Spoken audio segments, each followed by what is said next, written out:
Bonjour à tous et bienvenue dans ce nouvel épisode du JT de l'OM. Alors comme d'habitude on va faire un petit recap de l'actualité olympienne de cette semaine, c'est parti. Et dimanche dernier l'OM a concédé le match nul face aux Girondins de Bordeaux alors que Marseille menait 2-0 à la mi-temps. On peut donc considérer que ce sont 2 points de perdus pour les Marseillais qui n'ont pas su tenir leur avantage. Et c'est d'ailleurs ce que souligne le média RMC Sport qui a titré Marseille a craqué et perd 2 points face aux Girondins. C'était en plus le retour tant attendu des supporters au stade Vélodrome qui ont vraiment mis une ambiance de folie.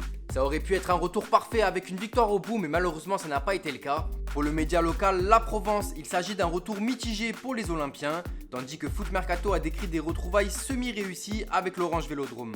Les joueurs et l'entraîneur ont d'ailleurs aussi été très déçus du score, ces derniers voulant offrir la victoire aux supporters marseillais. Valentin Rongier a déclaré à l'antenne « C'est regrettable, mais on n'a pas le droit de ne pas repartir avec la victoire ». Conrad de la Fuente lui a déclaré « On a manqué d'intensité, de concentration, on doit travailler là-dessus ». En tout cas, les joueurs ont l'air conscients de ce faux pas et vont tout faire pour pouvoir corriger ce qui a manqué pour pouvoir remporter ce match. Mais si on peut retenir quelque chose de positif, c'est l'ambiance qui régnait au stade. Cela faisait tellement longtemps que les Marseillais attendaient ce moment. C'était un vrai moment de communion et de fête pour l'ensemble des supporters. D'ailleurs, on vous propose quelques images de cette ambiance car on ne s'en lasse jamais.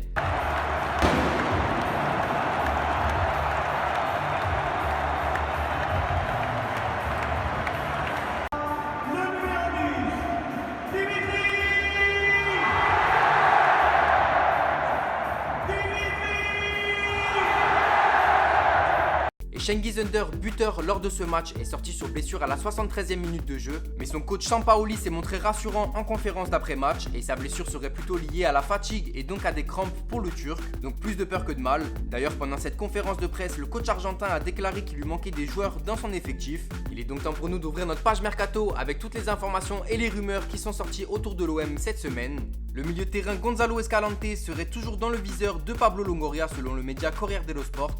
Son nom est associé à l'OM déjà depuis début juillet, mais le joueur pourrait bien être une vraie alternative en cas de départ de Bouba Kamara. La Lazio attendrait 8 millions d'euros pour pouvoir lâcher son joueur. D'ailleurs cette semaine, le journal El Desmarque a annoncé un accord entre Kamara et le FC Séville. De toute façon, ce potentiel transfert ne pourra se faire uniquement en cas de départ de Jules Koundé. Affaire à suivre, mais le futur du minot marseillais pourrait bien s'inscrire ailleurs qu'à l'OM. Paul Lirola serait toujours plus proche de l'OM selon la Provence. Il resterait tout de même quelques détails à régler entre la Fiorentina et l'OM qui n'arrivent pas à se mettre d'accord sur les modalités de paiement. Il n'y aurait cependant plus que quelques détails à régler entre les deux parties. L'Atalanta serait également sur le coup pour s'attacher les services du joueur, mais la position du latéral droit n'a pas bougé et souhaite toujours poursuivre sa carrière du côté de l'OM. Le deal pourrait se finaliser dans les prochains jours et un accord total entre les deux clubs a même été annoncé par la presse italienne aujourd'hui. Giovanni Simeone aurait refusé une offre du Zénith Saint-Pétersbourg et espérerait toujours un signe de la part des dirigeants olympiens afin de rejoindre Marseille qui serait sa priorité. Il faudra en tout cas attendre le départ de Dario Benedetto. D'ailleurs, les négociations continuent entre le Betis Séville et l'OM pour son transfert. Le Betis aurait même formulé une offre selon Tixsport. Il s'agirait d'un prêt avec une option d'achat de 10 millions d'euros et le club espagnol prendrait en charge 50% de son salaire lors de son année de prêt. L'OM préférait de son côté un prêt sans option d'achat afin de récupérer la somme de 14 millions d'euros payée lors de son recrutement. Mais l'alternative numéro 1 et la piste la plus chaude en cas de départ de Dario Benedetto serait bien celle du Norvégien Alexander Sørloth. On vous l'avait annoncé la semaine dernière. Selon la presse turque, le joueur de Leipzig serait sur le point de rejoindre le bord olympien et devrait rallier l'OM dans les prochains jours. En ce qui concerne l'opération, il s'agirait d'un prêt avec option d'achat obligatoire. Selon Foot Mercato, Ike Ugbo a également été approché par l'OM. Le jeune attaquant anglais devrait quitter Chelsea d'ici la fin de saison. La saison dernière, il était prêté à Bruges où ce dernier a inscrit 16 buts pour 33 apparitions. Il y aura en tout cas de la concurrence pour le joueur qui serait aussi en négociation avancée avec le club de Genk. Voilà, c'est tout concernant le mercato de cette semaine. Après un début très agité, on connaît une période un petit peu plus calme dans ce mercato. Mais on peut voir que Longoria a déjà avancé ses pions sur certains dossiers en attendant de vendre pour pouvoir de nouveau recruter. Et maintenant, on a quelques bijoux à vous faire partager. D'abord, le but de Bamba Dieng à l'entraînement avant-hier. On vous laisse admirer l'enchaînement acrobatique du jeune Marseillais.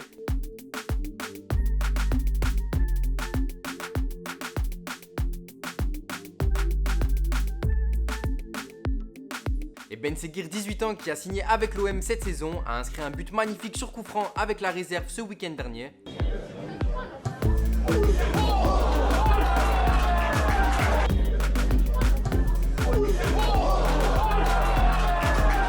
Et une bonne nouvelle est tombée pour Simon, notre jeune gardien marseillais de 19 ans. En effet, le portier a été présélectionné avec le Cameroun pour disputer les éliminatoires de la Coupe du Monde 2022. De quoi récompenser les bonnes performances qu'il a réalisées lors des matchs de préparation. On lui souhaite en tout cas le meilleur avec son pays. Et enfin, il existerait un accord de principe entre le club régional d'Herbel et l'OM selon le quotidien La Provence. Le projet OM Next Generation a été fondé en 2017 par l'OM. Il a pour but de rapprocher les clubs amateurs de la région pour ne pas laisser échapper les meilleurs talents. Ce nouveau partenariat avec l'un des meilleurs clubs de jeunes de la région est donc de très bon augure pour le futur. Et dimanche se déroulera la 3e journée de Ligue 1. L'OM se déplacera sur la pelouse de l'OGC Nice et la rencontre sera arbitrée par Benoît Bastien. L'équipe de Christophe Galtier est en grande forme et a infligé une défaite 4-0 à Lille le week-end dernier. Une rencontre qui promet du spectacle donc avec deux équipes à vocation offensive. L'OM devra d'ailleurs se passer de son défenseur Leonardo Balerdi qui a été exclu en fin de match face à Bordeaux. Le dernier match de Marseille face à Nice remonte au 30 mars dernier et l'OM s'était incliné 3-0. On espère donc que les Olympiens auront à cœur de se rattraper. C'est également un match très important face à une équipe qui peut prétendre au podium cette saison. La rencontre sera diffusée en tout cas à 20h45 par Amazon Prime Video. Et voilà, le JT de l'OM c'est déjà terminé pour aujourd'hui. On espère que ça vous a plu et que vous en avez appris un petit peu plus sur l'actualité du club olympien de cette semaine. Merci une nouvelle fois pour tous vos retours positifs sur le format. On espère assister à un gros match dimanche face à Nice, mais surtout revenir avec la victoire après ces 2 points perdus au Vélodrome face à Bordeaux. En tout cas, nous, on se retrouve mercredi prochain à la même heure, 18h30, pour un nouvel épisode du JT de l'OM.